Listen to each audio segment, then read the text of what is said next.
course, the U.S. tariff imposing on China is not merely on the tariff itself. It's more intention on curbing China's high-tech knowledge development. I think the tariff itself is bargaining chip. The true intention is to curb the development of China's high-tech and disrupted the supply chain of China's high-tech development, and it's a big impact on the global supply chain as well. Of course, the U.S. consumer is the largest loser in this tariff imposing movement. As the Peterson Institute, they get the interview to many consumers in U.S. On average, every household owner annually suffer from the tariff on China. It's 1,300 USD more spending.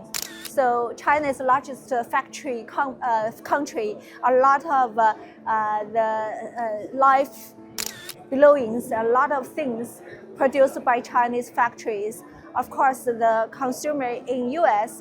are the biggest suffer party, but also the Chinese exporters. They are also the kind of people suffering a lot from that, as they lost a lot of deals and suffer from the expansions as well.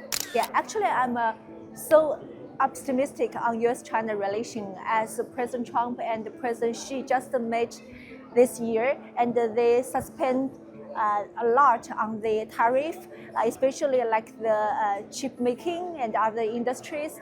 It's good for the world, not just good for U.S. and China, as the tariff already disrupted the global supply chain. Right now, we pause that kind of process and move forward the global trade. It's a good gesture to the global market and resume their confidence, boost their confidence. I think it's good for the global economy itself. And in the coming year, Trump and President Xi both will meet at least 3 times.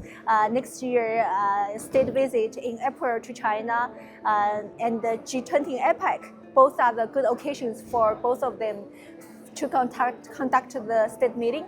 And I think, by the way, so that kind of the state heads meeting diplomacy is good gesture to boost the global market confidence, good for our economy. And I think the tariff itself is just a tool it's a tactic.